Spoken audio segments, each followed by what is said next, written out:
let's get into it. So like I said, I was pondering on this for, I would say, maybe about a week or so.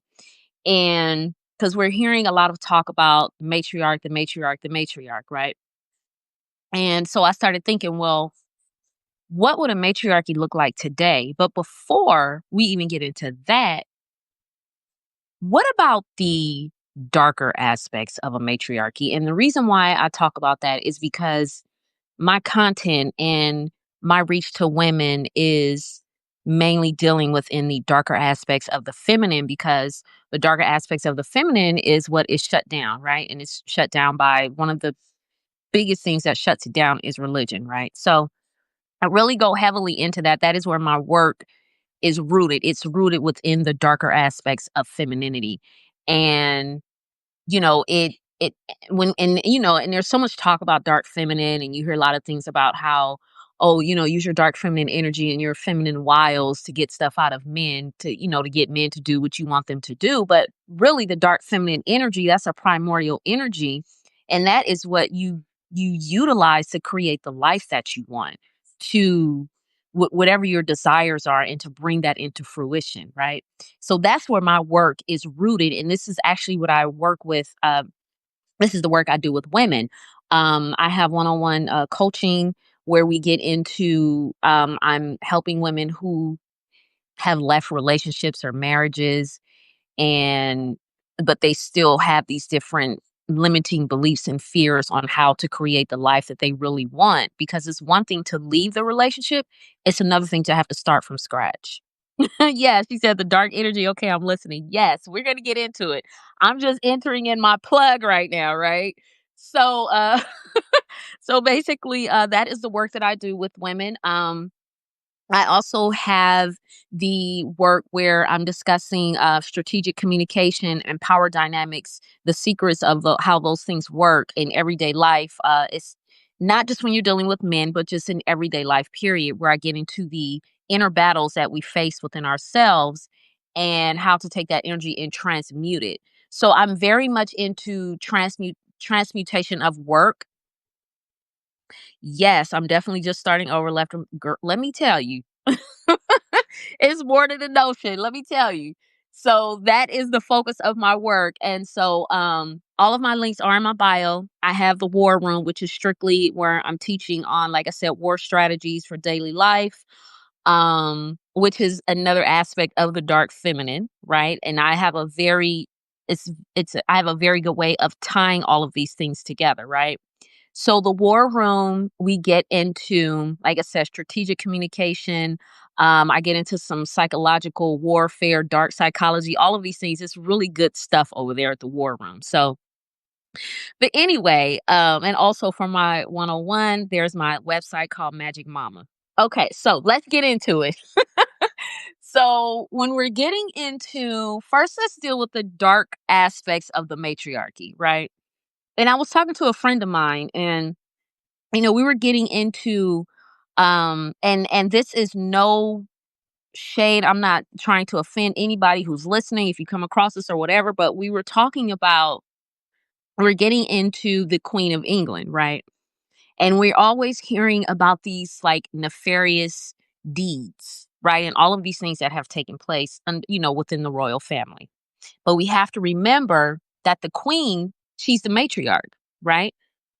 And so in ancient times, the matriarch was about securing the bloodline. That was one of the biggest things. It was about securing the bloodline, right? And also, obviously, securing her power. So I was talking about last week the Serpent Queen, where we're getting into Catherine Medici and all of the things that she did that I say women of this day couldn't even, they couldn't even fathom the things that she had to do, right? But this was what matriarchy, that is the darker aspects of it. She was called the Serpent Queen because she was very much in the occult. And women are the oracles, the sibyls. These are all aspects of a matriarchal structure. You have your coven of witches. That is a matriarchal structure, right? So, and if you are really in your craft as a woman, you are going to deal with the dark arts.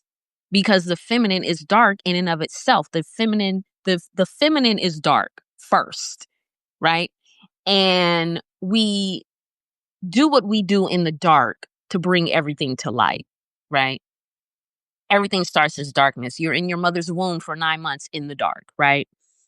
So, so when we're getting into the darker aspects of matriarchy, these are things that have to be discussed. When we think about matriarchy, I think sometimes we have a tendency to think, oh, it's going to be all of this, love and light, and everybody's going to be, um, it's going to be this happy go lucky Disney. I always relate Disney because women are so locked into that Disney princess shit.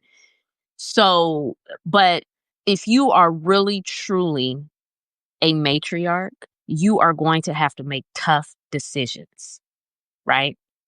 And some of those decisions are life and death.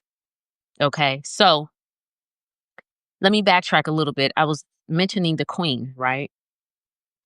And a friend of mine, she and I were talking the other day, and she said, I'm thinking that with all of the things that took place when Princess Diana was married to Prince Charles and the things that she saw and things that she witnessed,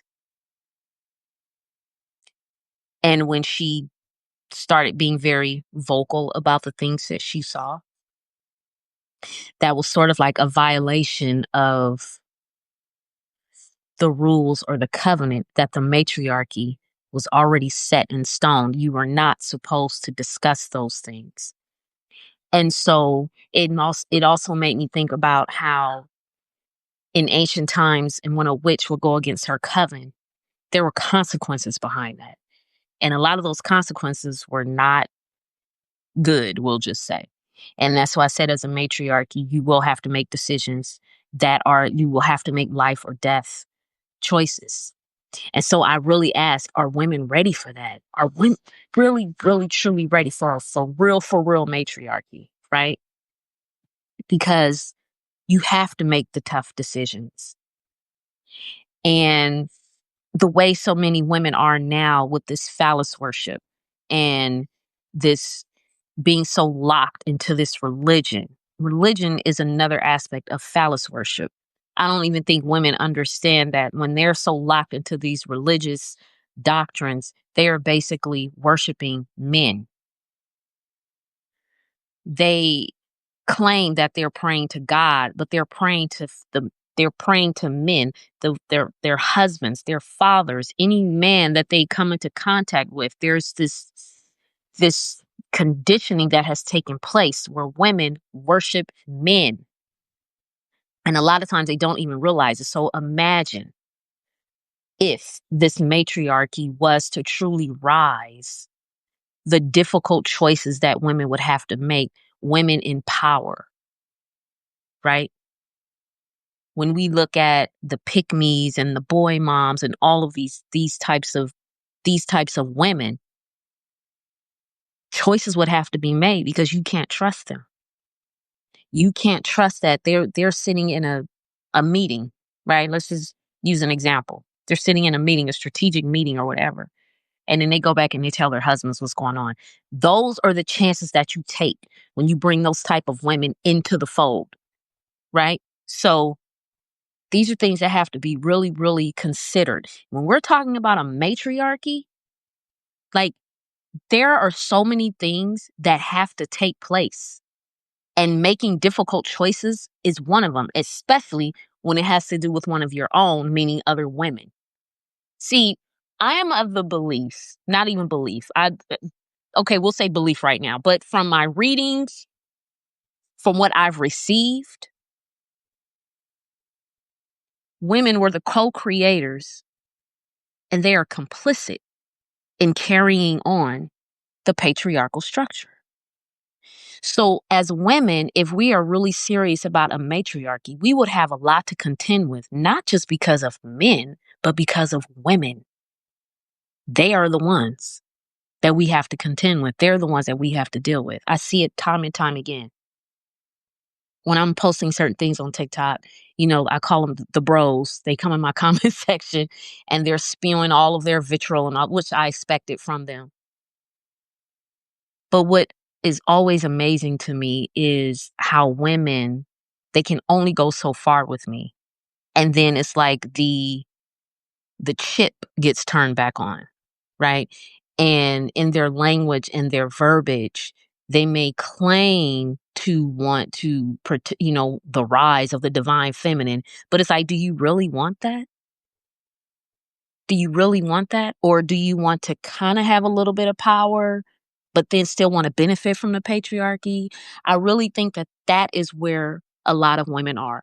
The women who claim to be so much in favor of this rise of the divine feminine, rise of the divine matriarch. A lot of women are playing with their power. They don't really want it. It's like you have to really understand, if you want that kind of power, you can't have this mindset of still like still thinking men are going to be your saviors, looking for men for protection and provision. You would have to do a cleanse and a purge. You would have to purge yourself of that. Now, am I saying that there aren't wonderful men in your life or in your world that are completely supportive of you and want to, and only has your best interests at heart? Yes, I have some wonderful men in my life, but at the same time, I know that this journey that I'm on is my own, and I don't look for men to do anything for me. Nothing. Because I understand that being in the position that I'm in, and the journey that I'm on, and what I'm teaching women, and even what I'm teaching my daughter, I'm like the lone wolf. I know that I'll be by myself, and I'm okay with that, because I'm very much interested in creating a community and a network of women, because that's what the matriarchy is, right?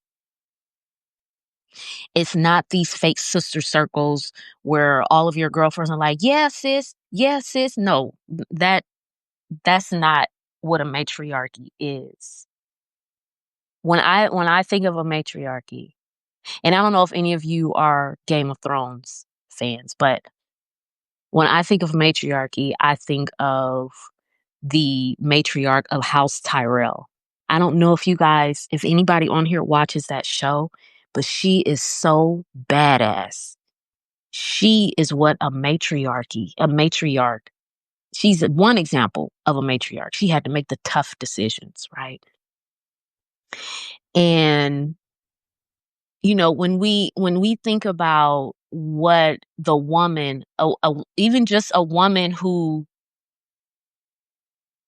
has to just make regular tough decisions, just when it comes to her own children and the people around her, when she has to make these tough decisions, this is what a matriarch does. And it can put her she can be in a lonely place, because women, we carry the womb. We're connected to source. There's a lot going on with us. And so if we're given this narrative of religion and worshiping men, and it's like, when you do that, how do you find your power? Like, everything is so many things around you keeping you from doing that, right? And so when I think about a matriarchy for today, and it's so funny, because I looked up patriarchy a long time ago. I'm doing a live, huh? I looked up the definition of a patriarchy a long time ago, and in the definition it said the exclusion the exclusion of women. And then I looked up the definition of matriarchy, and nowhere did it say the exclusion of men. It actually said it was more inclusive. It includes everybody, right?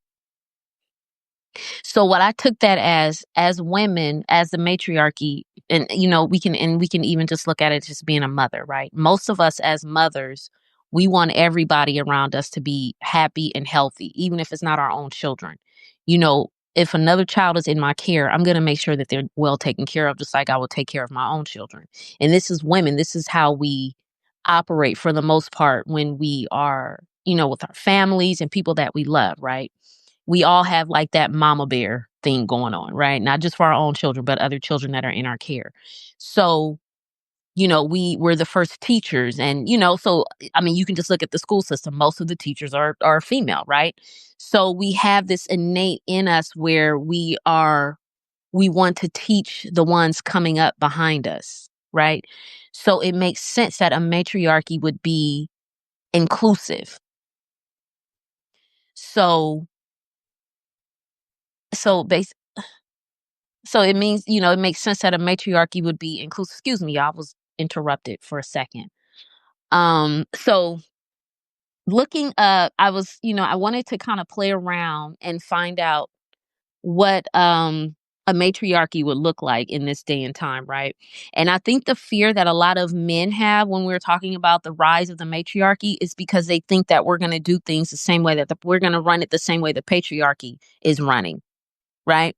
But if we're truly sincere in this and we want to see this thing actually flourish, then we know that we're not trying to do it the way they do it. And because we're women, we're wired differently, we're going to see things differently anyway. Okay. So one of the things would be priority and care and collaboration. Collaboration is actually of the feminine. That is one of the when we look at when we're looking at the laws of Ma'at, one of them is collaboration. That's the feminine. That is the feminine thriving in communities. We thrive in a community structure, of course, when it's healthy, right? So, and then, we get into the priority over, education and even environmental sustainability, because I always say that women are the steward. We were given that assignment. We are the stewards of Earth, right? So the things that take place in the environment, it affects us because as women, again, Mother Earth. So what do we comprise the physical, we're like the human physical representation of Earth. So everything that takes place in Earth, all of its splendor and mystery and its chaotic nature and its destruction and its creativity and all of these things, that resides within us as women. So we are so connected to that.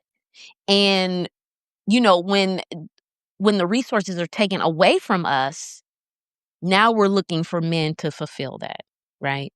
So women are extreme more are very capable, if not more so, of provision and protection. I mean, it's like when you look at women, we don't play when it comes to protecting our children, right? It's like a whole other thing that comes online for us when it comes to protecting our children, right? And you can even see it in the animal kingdom how the females, the females, how they are with their young. They don't play. They will actually kill the father of their young if they feel like he's in violation. Like in some animal kingdoms, the father can't even come near the new young that was born, or the mother will kill it. So we have these things in us as human women. We have that resides in us. So, and we have the protection, and we have that the protection and provision is something that is already within us. Then it's like, we've been tricked into thinking that we don't have these things and we can't do these things for ourselves. But if we're going to have a matriarchy, these things have to be, you have to, a woman, you have to possess those things. You can't have a structure like that and be sitting in a space of fear, right? So, and then, of course, we get into education. Um, and like I said, because women are the first teachers, right? So we're getting into education. So these are just some of the things that women would have to really get a hold of. We have so many women that are teachers. Women need to get a hold of the education system, like really being sincere about it, not just like on some political game bullshit. Like there's so many things that we would have to do. It is so big, right? So I would say that matriarchy starts at home. What's the thing? each one teach one or something like that. But matriarchy starts at home, and we're teaching our young ones coming up. So I'm doing what I need to do to teach my children and bring them up. And then you have another woman who's doing the same thing. And then you have another woman, another woman. And so if we're all on that same frequency, I mean, just think of the change that could take place. So someone will say to me, that's very ambitious. And it is. And that's why I said matriarchy starts at home. Because who's to say that it's really not about actually changing this thing, at least not in our lifetime. But I mean, we can even see just globally how things are actually changing. I mean, there are things are starting to be like working more into the feminine realm, I would say. I was reading an article a few months ago, and it said that the new careers are going to be for creatives and community and creatives. Those are about to be the new careers. Well, we know that creativity is in the realm of the feminine. We know that communication is in the realm of the feminine. Communication, collaboration, creativity, that's all feminine energy, right? And then also, when those brain studies were done by Dr. Amin, what did he find? That women were wired for leadership. So we have it in us. It's just that we've been so conditioned and so bogged down by this system that we don't even know who we are outside of the narrative and the outside of the role that was given to us, right? So we have these things in us, but yeah, I mean, we it has to start at home. The matriarchal structure starts at home, right? It starts with you and maybe you have your sister and your aunt, and y'all are coming together and you're making things happen for the family. Like, one person may be really good in finance and another person may be good in this area. And you can come together and create, again, like I said, even just within your family, and start to, like I said, you may have one aunt in your family who's really good at finances. So you have like a family meeting and she's teaching all of the little girls about finance, right? And well, little girls and little boys, because again, we are inclusive. But the reason why I say girls is because you have to. We know that when you teach women, you're teaching a nation. So if you have someone in your family, a woman in your family who's really good in this particular area, then she can teach the little ones, teach them about those things, right? And so this is, like I said, this is matriarchy starting at home. Oh, okay. So let me read some comments. Yay, I got comments. Okay, so Casey King, yes. I love your writings. Dr. Amin is great, but even most men say they give all the credit to the wife. Absolutely. They see what we don't see, which keeps us blinded. Absolutely. I mean, that's in the book Think and Grow Rich. I get that one mixed up with another one, but it's Think and Grow Rich. And he basically says that the all the successful men that he was talking about, they were able to be successful because of their wives, right? So we know, I mean, that's the expression, right? Behind every great man is a great woman. So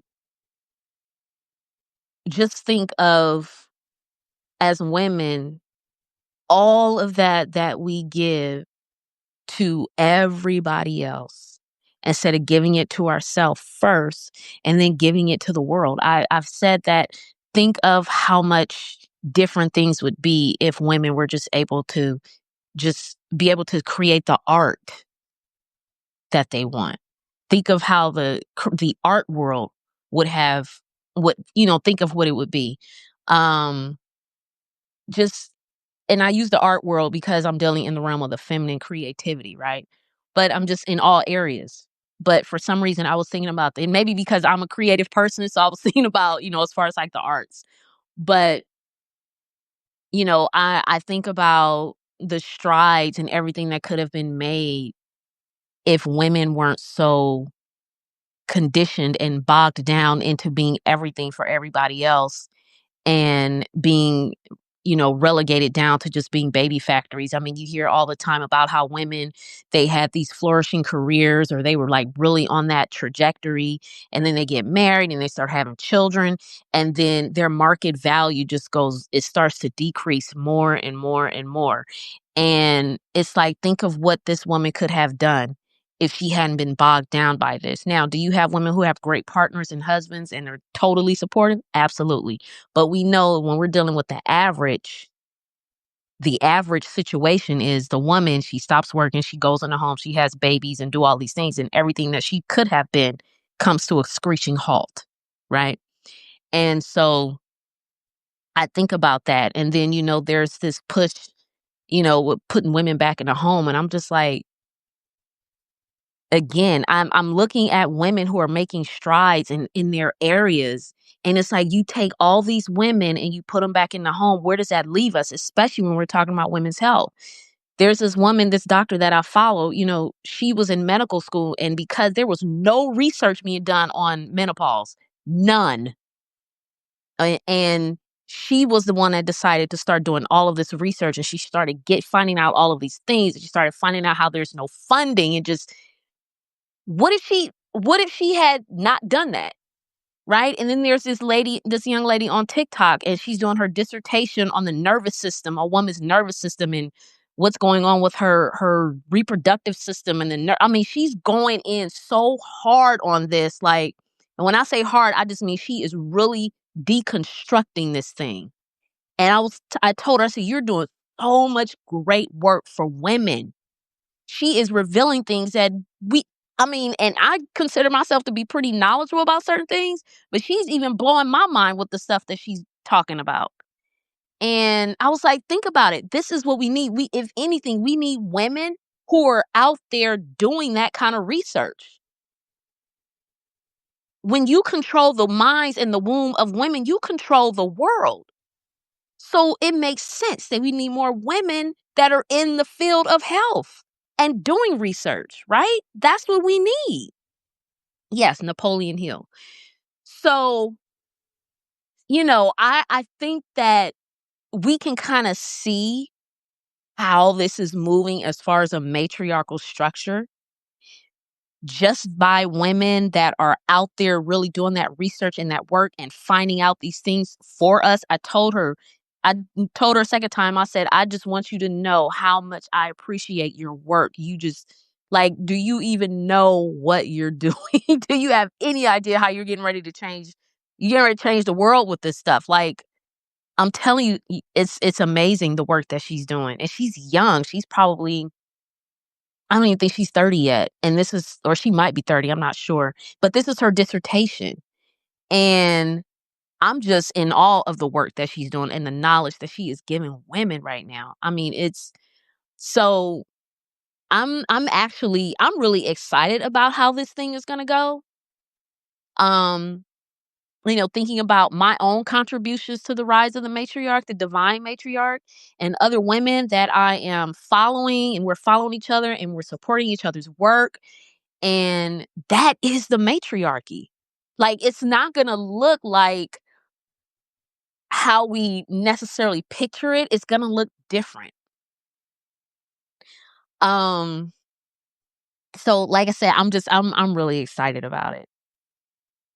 And it definitely, like I said, it starts at home. I always say that my daughter is my first mentee, right?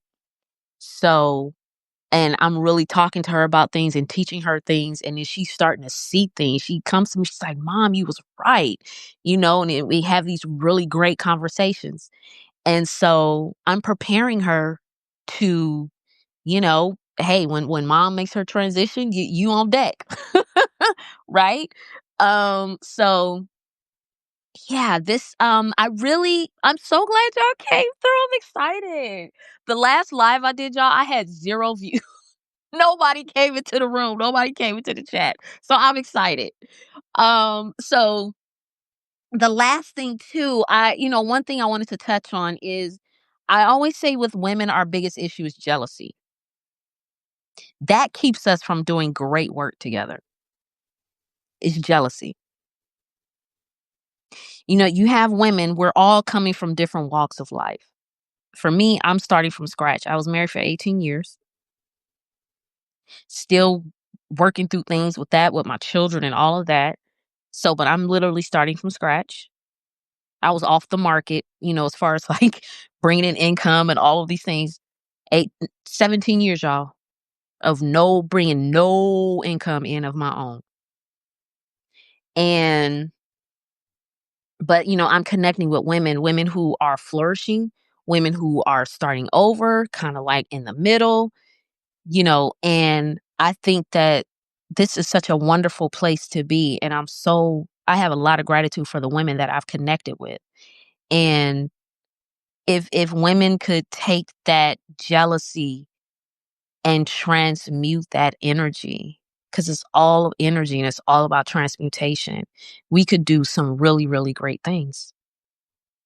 We could really have these thriving communities where our daughters and our nieces and our sisters and everybody's thriving, because when women thrive, the world thrives, right?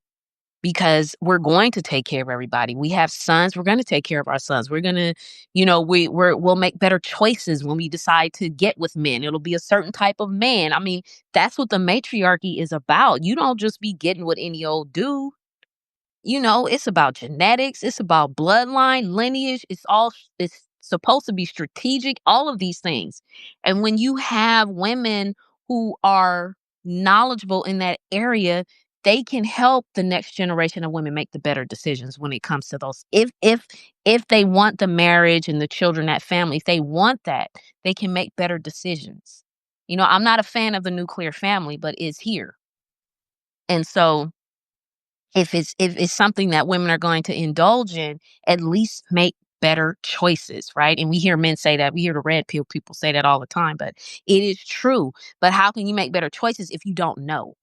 And if you don't know, then you have to make sure to get the knowledge to know, right? This is why you have to you listen to wisdom of other women who are going to be honest with you, not just tell you, you know, not just want to give you like the little pretty stuff. No, here's the raw truth. Here's what really could possibly take place once you decide to get married or once you decide to have children, right?